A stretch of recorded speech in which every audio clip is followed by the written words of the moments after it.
Paz do Senhor, meus irmãos, mais uma vez dando andamento à nossa série de vídeos Escatologia. Hoje vamos fazer a exposição do último contexto, que é o reino milenar, o trono branco e a eternidade, tá? Findando nossa série nesse ciclo de vídeos de escatologia.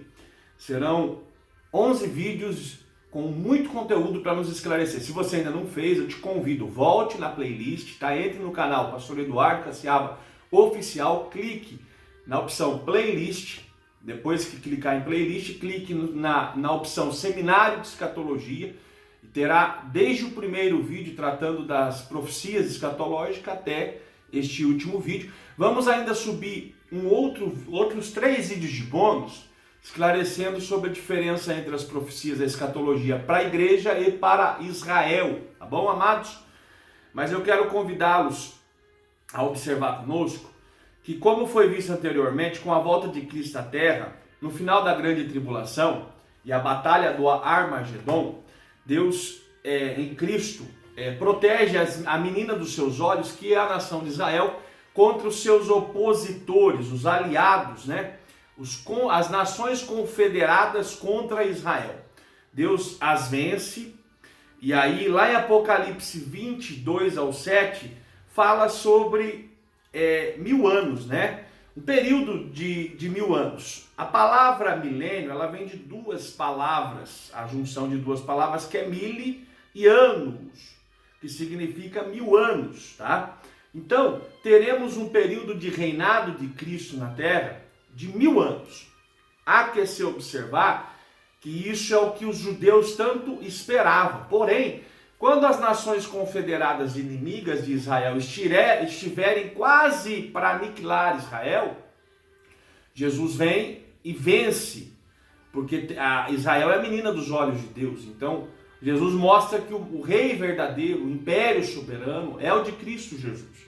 Ele protege a nação e ali ele vai instituir um reinado na terra, num período, creio eu e os pré-tribulacionistas, literal, de 1000 anos, tá? Porém, esses 1000 anos, eles são no centro da vontade de Cristo Jesus, tá? Quero que você, então, também entenda. Se você ainda não fez, se inscreva no canal, deixe seu like se gostou, se não gostou, compartilhe, deixe seu comentário, nos ajude a compartilhar e apregoar a palavra. Há 3 períodos, irmãos, que nós vamos entender aqui. Primeiro, o período dos santos, o período para Israel e o período das nações, tá? Também há 3 contextos de julgamento. Tribunal de Cristo para a igreja que vai encontrar com Cristo nos ares, a igreja arrebatada e os santos que ressuscitaram primeiro. O julgamento das nações que se dá no Armagedon, e o trono branco que se dá para os iníquos e ímpios, no final do milênio que antecederá a entrada da eternidade, tá? Os santos que compõem a igreja, meus irmãos, a noiva do Cordeiro, eles se manifestarão neste momento com Cristo, quando ele vier para salvar Israel. Ou seja, a igreja foi arrebatada. Para ficar claro para os irmãos, as 70 semanas de Daniel, ela nos revela 7 semanas de anos e mais 62 semanas de anos que já se cumpriram, faltando 1 semana de anos. No contexto, se você pegar cada semana de anos, tá, que é 62 vezes 7, dá 400 e alguma coisinha que eu não lembro detalhadamente na minha cabeça. Se você pegar os últimos 7 vezes 7, que é 49, o total dessas 2 contas dá 483 anos. Então falta 1 semana de anos, que é 7 anos literal. Isso se dará no arrebatamento, quando Cristo passar os santos pelo tribunal para galardoar, expor as obras e entrar nas bodas do Cordeiro, que são 7 anos literal. Enquanto a igreja, a noiva, está se alegrando nas festas nupcial com Cristo, os não salvos que não confessaram Jesus estarão passando pela tribulação, tá? Então, períodos contemporâneos, mas de acontecimentos distintos, tá bom? Que fique claro isso. Os santos vão vir governar junto com Cristo. Então Cristo vai se prevalecer de usar os santos quando ele vier e derrubar as nações confederadas contra Israel. Ele vai estabelecer seu reino e na jurisdição deste reinado, no governo deste reinado, os santos vão governar junto de Cristo, tá? O que há de ser ainda observado é Israel. Também a Israel, ela vai de tanto clamar, e quando ela vê que Jesus era o Messias, eles vão lamentar por não ter confessado ele antes, né? Não ter compreendido isto antes. Por isso que é um pecado de inocência. Porque eles, se tivessem tido a chance de ter uma prova cabível que Cristo era Cristo, como Tomé teve de tocar em suas feridas, eles teriam talvez, agora eles terão consciência de que Cristo é. A função de Israel é ser a capital religiosa do mundo. E já Israel vai pregar para as nações o rito de culto litúrgico. E nós, a igreja, estaremos junto com Cristo, representando o governo de Cristo como a esposa de Cristo. Na tipologia, assim, nós teremos autoridade junto de Cristo neste reinado, tá? Então, a nação de Israel tornar-se-ão a nação líder do mundo. A terra prometida será deles e nada será deixado para trás, tá? Os povos das outras nações serão considerados como ovelhas, terão o privilégio de entrar para o milênio. Estes povos e nações aqui que vão entrar para o milênio são aqueles apoiadores de Israel. Por isso que nós devemos orar pela paz em Israel. Louva a Deus porque o Brasil hoje é um país que apoia Israel. Os países confederados apoiando a Israel vão entrar junto neste milênio. Então eles vão ter privilégios neste reino, tá? Eles vão entrar juntos em consideração ao tratamento dado a Israel no período tribulacional. Será uma população reduzida, mas que viverá tempos de paz, tal como não houve na terra. Como a sede do governo será em Jerusalém, esses povos irão à Terra Santa. Não como turistas, mas para adorar o Rei dos Reis e ao Senhor dos Senhores. Zacarias 8:22 diz assim, ó: assim virão muitos povos e poderosas nações a buscar em Jerusalém ao Senhor dos Exércitos e a suplicar a favor do Senhor. Então, Zacarias profetizou e agora, nesta feita do milênio, estará acontecendo. A forma de governo, irmãos, será teocrática. A teocracia que Deus sempre quis e estabeleceu antes do povo pedir uma monarquia na terra, quando pediram um rei, Deus autorizou a Saul. A teocracia é um governo que vem de tel, que é Deus, e cracia, que é a administração governamental. Então Deus vai governar em Cristo e nós seremos os súditos com responsabilidades dentro deste reinado de Cristo, tá? Então e qual que é o estatuto, qual que é a legislação, qual que é o código jurídico para esse reinado? A Bíblia Sagrada, meus irmãos. Ali é a jurisdição deste reinado, tá? A particularidade do reino mineral, algumas características do milênio, tá? Restauração da terra. Nós vemos em Isaías 11, 6 e 8, diz assim, ó: e morará o lobo com o cordeiro, o leopardo com o cabrito, se deitará, e o bezerro e o filho do leão, e a nédia e a ovelha viverão juntos, e um menino pequeno os guiará. A vaca e a ursa pastarão juntas, e seus filhos juntos se deitarão, e o leão comerá palha como o boi, e brincará a criança no peito sobre a toca da áspide, e o já desmamado meterá a mão na cova do basilisco. Então haverá, irmãos, uma reestruturação, uma restauração nesse sistema selvagem que temos no mundo animal, de um querer comer ao outro na cadeia alimentar. Também isso nos revela que haverá uma paz entre os homens, tá? Que não vai ter essa questão de, eu sou mais que você não. O único grande neste reinado é o nosso rei, tá? É um rei, ele é autocrático no sistema teocrático. Autocrático por quê? Porque não é um sistema onde nós teremos voz para contrariar o estatuto do reinado. Então nós teremos sim um rei que cuida, que zelou de nós. Só que por que as nações e os povos não vão se levantar contra o rei? Porque ele acabou de defender Israel contra os seus opositores. Então os aliados de Israel também foram protegidos nessa batalha. Então haverá uma manifestação de gratidão da parte de quem entrou para esse reinado. Tá? Fica claro isso daí. O mundo espiritual. A grande mudança que ocorrerá porque Satanás não terá liberdade, ele estará preso, ele não terá liberdade de operar aqui influenciando a terra. Tá? Ele não terá mais liberdade para agir entre os homens, incitando ao pecado ao mesmo tempo em que o acusa diante do Senhor. Essa é a diferença no contexto do mundo espiritual. O conhecimento do Senhor, neste período, haverá uma revelação universal de Cristo. Israel estará incumbida de levar as boas novas do Evangelho do reino a todas as gentes, assim como não fizeram todo o tempo de sua existência, agora farão. Portanto, todos conhecerão a Deus. Lembra, o propósito do pacto abraâmico, irmãos, era que Deus se manifestasse teocraticamente no meio do seu povo. E Abraão, sendo pai de muitas nações, ele ia doutrinar. O pai ensina, o pai admoesta, o pai direciona. Então esse sentido pai de muitas nações, ele é o que iria trazer as orientações do pai celestial, e ele pai terreno orientando, passando de geração para geração. Ia chegar um período em que todas as nações teriam que se curvar para Deus, que enquanto a obediência, Deus se responsabiliza pela integridade e pelo sucesso da nação. Então a nação não corrompida de Deus, ela iria, se não tivesse corrompido, será a grande influenciadora das outras nações, trazendo pai de muitas nações, no capítulo 17 de Gênesis.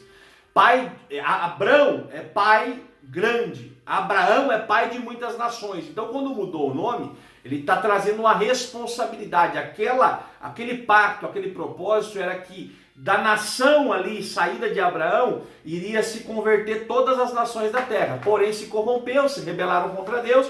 Deus veio para os seus o negaram. Todo aquele que creu, que somos nós agora a noiva, a igreja, somos também co-herdeiro disso. Porém, como Deus não volta atrás de sua palavra, no milênio, Israel, a nação eleita do pacto com Abraão, porque Abraão passou entre os animais, no Gênesis 15, sacrificou, depois Deus desceu com a coluna de fogo também passando, dizendo, eu vou cumprir. Então Deus não volta atrás. No milênio, Israel será a sede, Jerusalém e a nação de Israel, a sede religiosa e governamental do mundo, tá? Só que Deus vai nos honrar, nos dando também privilégio de participação neste reino como igreja. Só que o que difere a honra é que quando Israel, por ter negado, passa pela tribulação, nós não, nós fomos casar com o noivo nas bodas do cordeiro, no cerimonial nupcial. É tempo de alegria, de regozijo, e não vamos passar por perseguição na terra, tá bom? O paraíso terrestre. Com a renovação da terra inteira haverá harmonia entre os homens e as demais criaturas. A paz governará junto com a santidade. Todos prestarão culto ao Senhor e não haverá idolatria de espécie alguma. Coisa linda, né, meus irmãos? O progresso da vida humana na terra. Os homens viverão uma áurea em todos os aspectos. Política, social, científica, econômica, tecnológica e espiritual.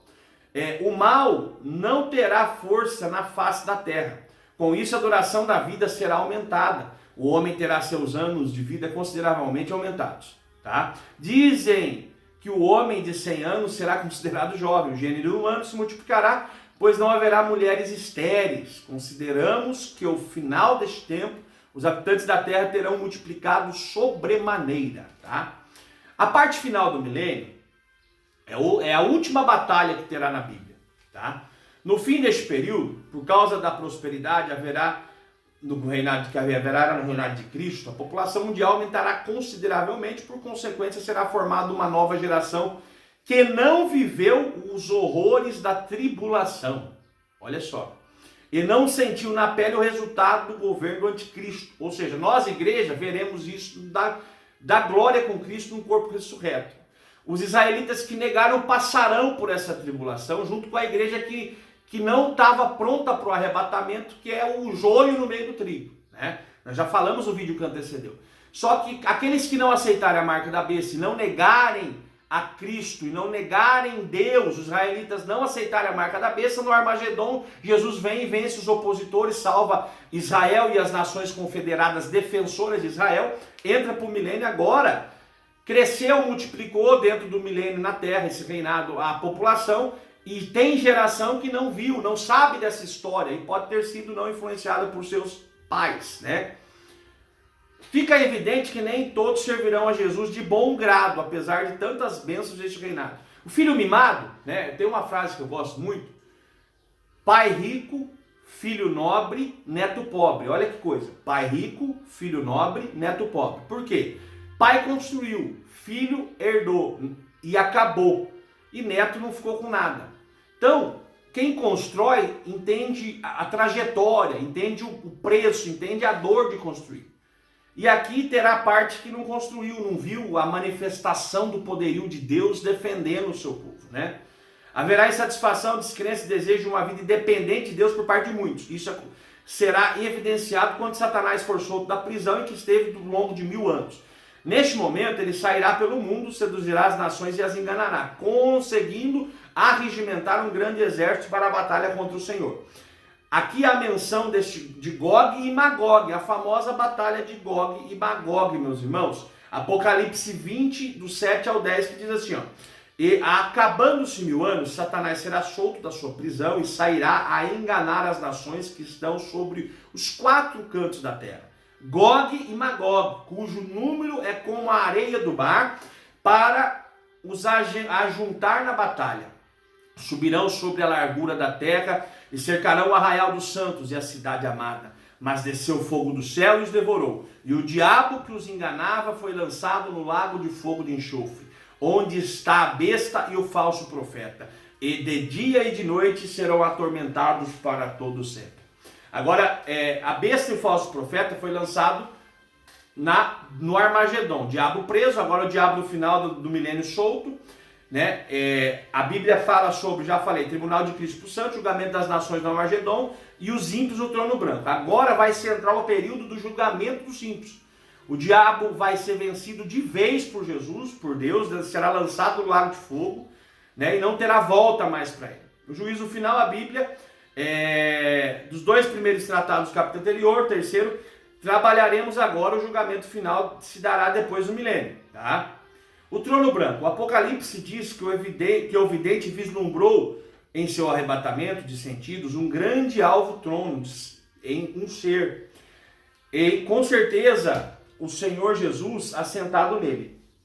Esse trono é uma clara indicação de justiça, paz, majestade e a glória de Deus. Isso quer dizer que o julgamento será justo. Todos receberão o que merecem. Era comum naquela época, quando havia o julgamento, o réu ficasse em frente ao magistrado de pé ou sentado para receber sua sentença. Nesse dia de juízo, os mortos sem Cristo estarão ali para serem julgados por aquele que vive e reina por toda a eternidade. Irmãos, veja bem, tanto os vivos rebelados quanto os mortos agora serão ímpios, né? Serão julgados por Cristo pelas obras de rebelião, por não aceitarem. Jesus diz no Evangelho: aquele que me confessar, também eu confessarei. Aquele que me negar, também eu o negarei. Esse negar é uma condenação, tá? Os mortos. A Escritura diz que diante do juízo eterno comparecerão todos os mortos, grandes e pequenos. Não terá quem foi rei, quem não foi rei, quem foi... Não, dinheiro, quem tem sem dinheiro. Eles estarão ali para serem julgados de acordo com suas obras. Entendemos por este texto que todos os que morrerem sem Jesus vão ressuscitar para receber condenação, desde Adão até o fim do milênio, semelhante ao tribunal de Cristo, onde comparecerão os salvos para receber galardão, diferente do tribunal de Cristo, né? Essa é a chamada ressurreição para a vergonha e desprezo eterno, em que todos os homens ímpios terão trazidos à tona, mesmo aqueles mais secretos e tão ocultos que ninguém sabe os erros dessas pessoas. Será um quadro muito triste, pois além de terem ficado em estado intermediário por milênios, aguardando o dia de tormento, receberão agora o castigo eterno. Será abertos os livros mencionados, os escritos que contêm as obras de cada um. Segunda morte. A primeira morte é o corpo físico. A aplicação dessa segunda morte é o estado de desconexão eterna de Deus. É o pior castigo que um homem pode ter. Porque essa morte é assim, ó, eu não tenho mais nada com vocês. Vocês me rejeitaram, agora eu estou me desligando, me desvinculando para sempre de qualquer possibilidade de interagir com vocês. Então essa morte é o homem sem Deus, tá? Que vai, enquanto isso, na eternidade, Israel e as nações confederadas amigas de Israel e a igreja de Cristo estarão entrando na eternidade com Cristo. Irmãos, é bom que você entenda que Israel está confessando a Deus, clamando o Messias. Eles não entenderam que Messias, lá no Armagedon, era Jesus. Só que eles clamam, eles não negam Deus. Aí eles clamam o Messias, aí o Messias se manifesta, eles vão se conscientizar que o Messias era o Jesus pregado. E vão se arrepender disso. As nações confederadas amigas de Israel também. E nós, a igreja, já estaremos com Cristo, tá? A eternidade, feita todas as coisas, todos os inimigos foram aniquilados, e o plano eterno de Deus se cumpre através de Cristo. Por certo, será nessa ocasião que Jesus vai entregar o reino para o Deus Pai, pois o último inimigo foi vencido, a morte, né? Então é lindo isso, não terá mais morte, irmãos. Inaugura-se um novo tempo e uma nova era de paz e harmonia entre Deus e as criaturas. Tudo se fará novo pelo poder do Senhor. João vê a aurora do grande e eterno dia. Não haverá mais conflitos, nem tribulação, não haverá mais pecado, nem tentador. Haverá então doce e eterna paz. Essa harmonia será possível porque haverá novo céu e nova terra, um estado de pureza da nova Jerusalém. A nova criação. Precisamos fazer leituras aqui, se você quer ler depois. 2 Pedro 3:13, Apocalipse 21:1, tá? Vamos ver aqui, ó. Eventos cataclísmicos acompanharão o fim da era atual. Eventos que conterão um julgamento divino sobre a terra. Com todo o seu pecado e imperfeição, entretanto, rejeitamos o conceito de aniquilamento total em favor do conceito de renovação da criação. Pela seguinte razão, tanto 2 Pedro como Apocalipse 1, um termo grego utilizado para designar a novidade do novo cosmos é neos. Não é neos, quer dizer, mas sim kainos. A palavra neos significa novo em tempo ou origem, enquanto a palavra kainos significa novo em natureza ou em qualidade. A expressão ouranon, kainon, kai, gei, kainen, novo céu e nova terra, tá? Ouranon, kainon, kai, gei, kainen, novo céu e nova terra, significam, portanto, não a emergência de um cosmos totalmente outro, diferente do atual, mas a criação de um universo que, embora tenha sido gloriosamente renovado, está em continuidade com o universo presente. Cremos assim que quando a palavra diz que a terra e os céus passarão, não está indicando o fim da existência, pois a palavra passarão no grego é pararchomai, o verbo que indica a passagem do estado para outro, transformação e não aniquilação, tá? Então é extremamente entender isso, que será novo, mas não aniquilado. É uma transição de um estado para o outro. Mas o dia do Senhor virá como ladrão de noite, no qual os céus passarão com grande estrondo, os elementos ardendo se desfarão, e a terra e as obras que nelas se queimarão. Havendo, pois, de perecer todas essas coisas, que pessoas vos converser em santo trato de piedade, aguardando e apressando-vos para a vinda do dia de Deus, em que os céus em fogo se desfarão e os elementos ardentes se fundirão. Mas nós, segundo a sua promessa, aguardamos novos céus e nova terra, em que habita a justiça. 2 Pedro 3, 10 ao 13. Quando Pedro afirma elementos se desfarão, se fundirão, dá a entender que haverá desestruturação e fusão para então ocorrer uma reestruturação, assim como poderá dizer as primeiras coisas são passadas. Eis que faço nova todas as coisas. Apocalipse 21, 4 e 5, meus irmãos. Coisa linda, né? Então, será reestruturada, será uma transição de um estado para o outro, um estado eterno agora, né? Apocalipse 21 e 2 diz, eu, João, vi a santa cidade, a nova Jerusalém, que de Deus descia do céu, adereçada como uma esposa ataviada para o seu marido. Então, irmãos, nós esperançamos essa eternidade nessa transição de corrupção para incorruptível, estado perfeito da presença de Cristo que teremos e todas as profecias cumpridas. Espero que você tenha se municiado de conhecimento. Convido a assistir os 3 vídeos que nós estamos fazendo no seminário de escatologia na Assembleia de Deus, sede de Madureira e Itapetininga. O primeiro vídeo já está editado no nosso canal para liberar a partir de semana que vem. Serão 3 vídeos nesse primeiro estado, falando sobre as profecias escatológicas cumpridas e não cumpridas para a igreja. Depois, no segundo ciclo, vamos falar para Israel.